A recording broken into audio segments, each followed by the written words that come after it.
अमीर दुल्हन दूसरी दुल्हन को बेहद खूबसूरत देखकर जलने लगी। अपने अपने दूल्हों का इंतजार करते हुए अमीर दुल्हन ने घूंघट उठाया और दूसरी लड़की पर उसकी शादी की ड्रेस का डिजाइन कॉपी करने का आरोप लगा दिया। दूसरी दुल्हन नाराज हो गई और बोली कि एक जैसे कपड़ों में जो ज्यादा खराब दिखेगा, शर्मिंदा भी वही होगा। दोनों बहस कर ही रही थीं कि तभी उन्हें पास आते कदमों की आवाज सुनाई। दी दुल्हे आ रहे थे। दोनों ने जल्दी से अपने घूंघट वापस कर लिए, लेकिन हड़बड़ी में वे पूरी तरह भ्रमित हो गईं। आखिर में वे गलती से एक दूसरे की जगह जाकर बैठ गईं।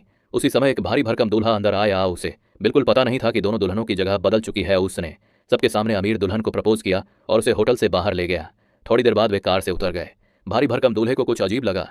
उसे याद था कि उसकी मंगेतर का शरीर पतला था, लेकिन जिस दुल्हन को वह उठाकर लाया था, दूसरी तरफ एक हैंडसम दूल्हा दूसरी दुल्हन को अपनी गाड़ी से बाहर लेकर आया, वह भी उतना ही हैरान था। उसकी असली मंगेतर का शरीर भारी था, लेकिन उसकी पीठ पर बैठी महिला बेहद हल्की थी। अमीर वारिस लड़की ने अपना घूंघट उठाया। उसे एहसास हुआ कि उसके सामने खड़ा आदमी उसका मंगेतर नहीं था।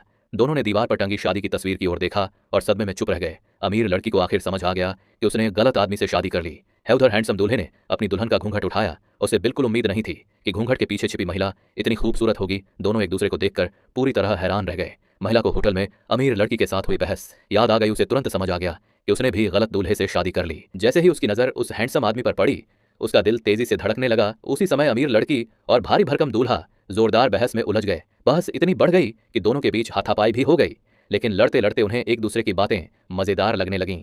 बाद में चारों अपने अपने कमरों में बैठे बोरियत दूर करने के लिए बातचीत करने लगे। बातों ही बातों में उन्हें पता चला कि वे चारों सिर्फ अपने परिवारों के हितों को पूरा करने के लिए शादी कर रहे थे। वे पूरी रात बातें करते रहे। अपने माता पिता के गुस्से से डरकर उन्होंने आखिरकार दुल्हनों को वापस बदल देने का फैसला किया। किस्मत से दोनों परिवारों के घर आमने सामने ही थे। दोनों दुल्हनें घबराते हुए अपने असली घरों की ओर वापस लौट गईं। दोनों ही चुपके चुपके दूसरे के दूल्हे की ओर नजरें डाल रहे थे। उनके मन में एक अजीब सी बेचैनी और अनिच्छा भरी हुई थी। उस रात महिला बिल्कुल भी सो नहीं सकी। वह बार बार हैंडसम दूल्हे के साथ बिताए हर छोटे से छोटे पल को याद करती रही। उसके मन में उसी की तस्वीर घूमती रही। उधर भारी भरकम दूल्हा भी अमीर लड़की के खूबसूरत चेहरे को अपने दिमाग से निकाल नहीं पा रहा था, यहाँ तक कि जब अमीर लड़की उस पर गुस्सा करती थी